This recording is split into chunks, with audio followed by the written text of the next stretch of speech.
Welcome to Mental Health and You. This podcast brings you the best information and advice from across the Norfolk and Suffolk Foundation Trust. Every fortnight, we will hear from one of our specialist areas, be it school and parent support, the Recovery College, wellbeing, or research.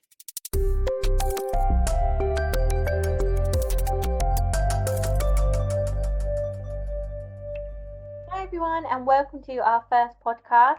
We are from the Suffolk Children, Families and Young People's Participation Group.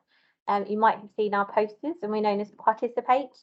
I'm Sophie, the People Participation Lead for Suffolk Children, Families and Young People Services. And today I've got with me Molly and James, and we're going to be speaking a little bit about participation, what it is, and hopefully answer any of the questions that you might have about it. James, Molly, do you want to do a bit of an introduction? I'm James.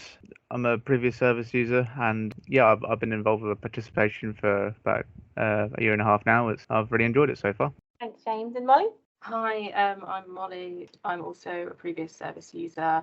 I have been working alongside Sophie, James, and the rest of the participation group for about just over a year now, I think. And I'm really glad that we're finally getting around to doing this podcast, and I'm looking forward to it. Awesome. Thank you both so much. So I guess to start with, what made you want to get involved in participation? Yeah, I guess for me, it was about trying to improve the experience for others, because unfortunately I had some difficult experiences with my time in services. So it was, just wanting to help improve them so other people didn't have to go through similar things that I did, and also to try and sort of connect with other people of a similar age and sort of interests, and I guess sort of feel part of like something sort of socially. Awesome, thank you. And James, what kind of led you into becoming involved with participation? I heard about it through the service that was supporting me, and I thought it was. I thought it was completely different, well, a bit different to what it actually is. It's like they didn't really kind of the way they explained it to me. It wasn't like it was just like I don't know, like an occasional sort of informal chat sort of thing. But it's not what participation is completely about. So I'm hoping to sort of improve the way that services communicate what participation is, and that it exists at all. But yeah, that's how I heard of it. But I found it's I don't know. I've found we've been able to make a big difference within the service by being able to include previous and current service users through participation. I think that's been really valuable for lots of different areas where we've done interviews and brought in opinions and viewpoints that we wouldn't have had otherwise from service users, which I think is really valuable information that the service hasn't had before. Awesome. And for anyone listening who might be a little bit unsure about participation, what are some of the things that you've been involved with? So I've been in. We've done quite a few interview panels. So, and we've also done. We had a previous and current service user panel. So it's just previous service users are on the panel, separate to what they called the professional panel, I think. Which when I say it out loud, it sounds a bit odd to me in some ways, because we're professional in our. Well, we'll have different qualifications, but we're kind of professionals through our own experiences, and we know our experiences best. So I think it being labelled like that is a little bit odd. So interview panels. And I've done several projects for the NSFT, which includes podcasts. I've done a couple of a project and a half with another participation member. They've got some brilliant ideas. yeah, I'm excited as to what we get up to in the future. Awesome, thank you. And Molly, is there anything you'd want to add to that? So anything about participation which you'd really want people to know, or what it involves, or some of the things that you've been involved in? For me, what was sort of really comforting when I joined participation was how sort of lovely, kind, welcoming and non-judgmental people were, and how it was just like our own little friendship group, which was really lovely. Because I think I was worried about, what people will be like and whether, it will be fun or things like that. And like, I think we do have a lot of fun, even though we are doing some really good work. And we do have a laugh, and still like chat about normal things as well, which is really good. And I think it's important to know that we are, I guess it seems weird to like say we're a friendly bunch, but we definitely are. And don't be sort of worried about what we're like, because honestly, when I sort of joined the group, I was like, oh, these people are really similar to me and we have similar goals, and that was really helpful. Some of the stuff that I've been involved with is interview panels as well, so interviewing potential staff members for roles within NSFT. I've also been involved in producing a whole batch of letters which gets sent out to young people. So we rewrote them so they were more focused in their language for young people, so it's easier for them to understand. And we also put in another letter to inform young people that join the service about participation and how they can get involved.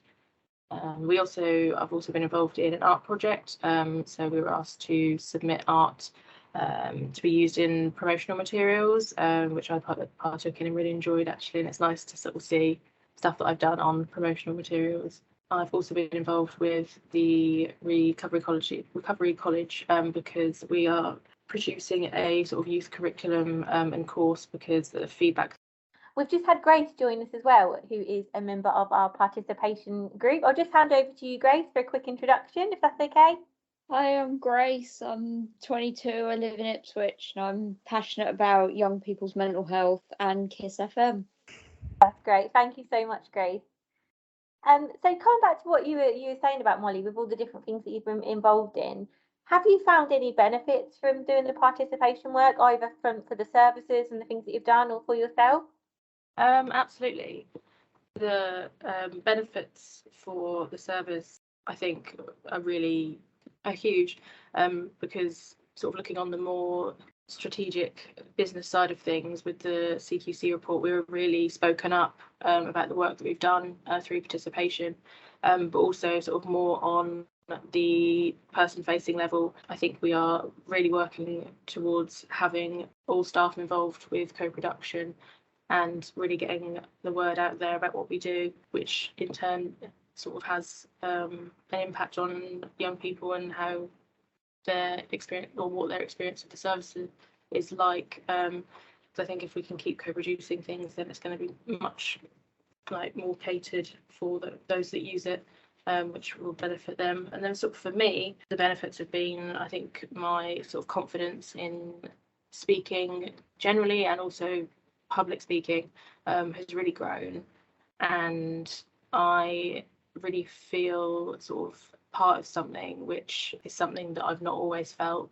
So it's really lovely to sort of feel part of something and have a group of people in which I can do these sort of changes with, because we have the same goal. And I guess also benefits for me, I guess sort of making new friends as well. I would completely second that. I would say the biggest two benefits for me are that, obviously, as I say, see what young people's mental health is a big passion of mine, and this is a really safe space, a really nice, non-judgmental space to express that passion, to let that passion out, to use experiences and my own views on mental health to hopefully make things a little bit easier for young people going forward. And also exactly what Molly said about friendship, we all have the same goal. And I do, I kind of joke to my family when I've got a participation meeting or a mental health meeting or whatever that I'm literally just going to have a wine, because we all get together and talk about the same passion and goal. And yet, I mean, personally, in person, I've never met any of you in person yet. I do consider you friends, because we've all sort of there's that real feeling of loyalty, having each other's backs, and all sort of going through it together. Yeah, and I think that people underestimate how much of friendship you can have with people online, because it can be just the same as an in-person friendship, I think. Yeah, I would Absolutely. Yeah. Following on from that, actually, what you were saying, Grace, about how it being like a really supportive and safe space to sort of discuss, mental health services in Suffolk. I think another thing that is really beneficial for everyone in the group, and something I really enjoy, is the fact that we are encouraged to sort of come up with and talk about what we want to do, as opposed to trying to follow a certain agenda, and or our ideas are always taken on board, and most of the time we end up doing something with that idea, which is really great. And I can't name a time that I've ever felt like I've not been heard or understood by anyone in the group. Exactly. Thank you for Would sharing that. completely second that. And yeah, I was just gonna like what you're saying about sort of online friendships, and I think also like socializing online. I think for sort of maybe until fairly recently, it's been very much undervalued as a way of being social, and I think it's not been viewed by probably especially not everyone, but probably people don't use social media so much, of how important it is to some people, especially somewhat more than others. If it's more, especially through the pandemic where it's been difficult to see people physically, it's been extremely important for everyone. Yeah, definitely. Thank you. And I guess we've spoken about the benefits, but we want to get a good overall picture here. So what have been the challenges? Have you found any challenges of being involved in participation and co-production? I think the biggest challenge, and although we are obviously moving forward with this, is staff not knowing what co-production is. Yeah, I think with through doing interview panels and working with like different NSFT and council staff, I think they're not really. I think I don't know if you're either in the room or on the call, or if you've had some level of communication for some, I think that constitutes co-production. But I think what you need, the person needs to, the current or the previous service user needs to actually be involved and have some input if they want to, of course, for it to I think for it to count towards co-production. So I think of it as co being sort of standing for cooperative, or cooperating like with each other. So the service users and the staff, which I think because they've kind of done the same. Well, it seems to me they've done a similar thing for quite a long time, and I think it's difficult for some people to change the way they think about how the service operates and who's involved in trying to improve how the service operates. Thank you for that. So yeah, sounds like there needs to be some kind of awareness and raising awareness and understanding of co-production and participation. If we were to fast forward 1 year, so 1 year from now, where would you like to see participation? What would you have liked to have seen happened? Where would you like it to be at? Are there any goals?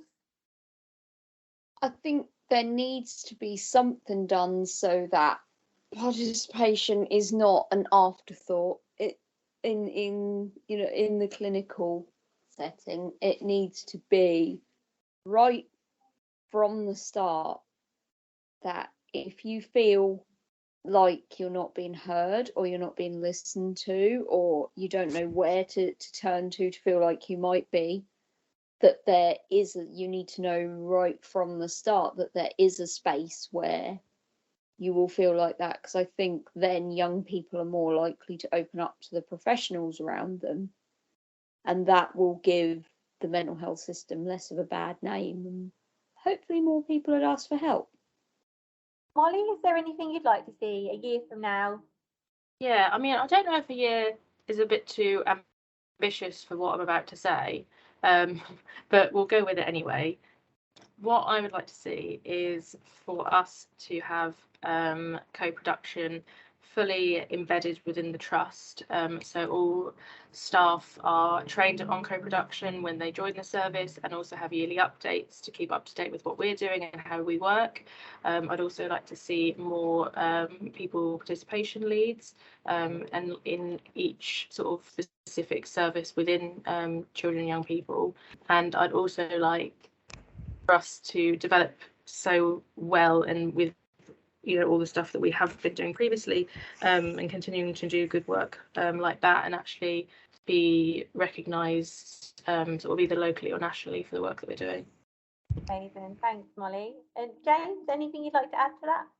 I think Molly's kind of beaten me to it really. I was going to say something along the similar lines. Yeah, just I think we personally, I think we can, like, if we don't get there within a year, I think we can make we potentially make big strides towards getting there. I think it as I said before, might be a bit difficult for some people to get their heads around, but I think to me it's when you even talk about it for a few minutes with people, I think there's loads and loads of really good positive reasons why service users should be involved, and well, yeah, should be involved in their own care. It sounds silly that's silly that we're not.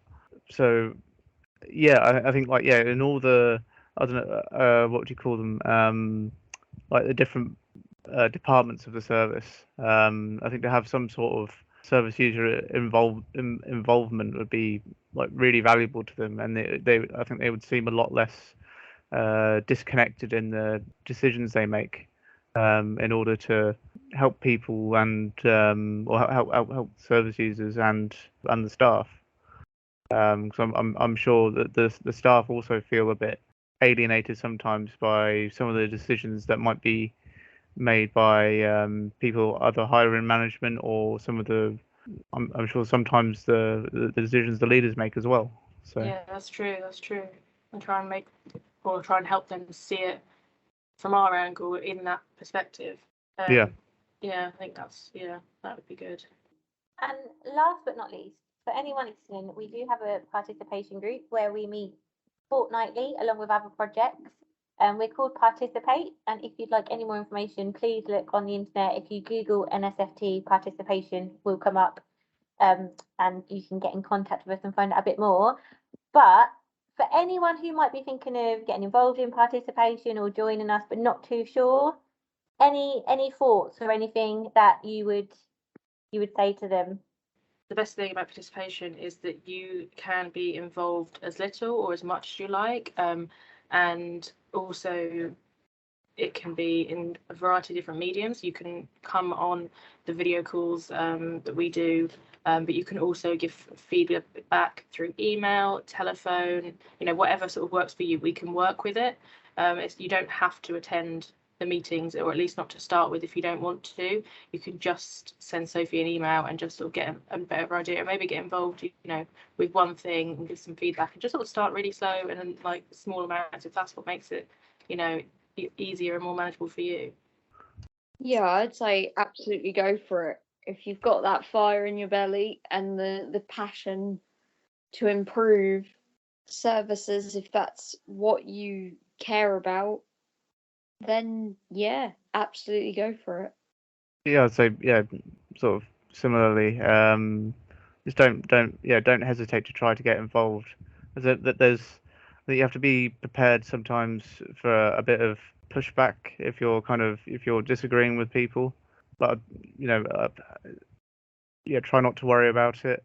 I think whenever you try to create change, there's always going to be like a difference of opinion. But I think it's sometimes it's really good to sort of get different ideas in people's heads and try and introduce your perspective, because I think it's always going to be more perspectives are always going to be valuable. Yeah, and I think sort of on the basis of sort of the pushbacks that we do come across in terms of us when we're trying to make change, I think an important thing to say about that is in the times when I've been in meetings with the trust staff and they have maybe pushed back on something, I've never felt alone or unsupported in those situations. I've always That's a felt, good point. completely backed by other members of the group to help me tackle that and get my point across. I'm not sort of on my own in it, and that's like a really nice like supportive aspect of it, that we sort of work together in that way.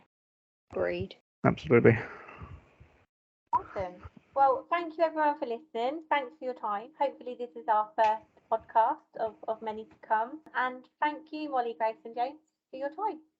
Thank you very much. Thank you. And also, I think it'd be good to say if you're listening to this and there's any topics that you'd like us to cover, please do, contact us through Sophie or anything like that, because we'd be really keen to hear what you'd like us to talk about. Great point. Thank you, Molly. Thanks everybody for listening, and we'll see you soon. Thank you.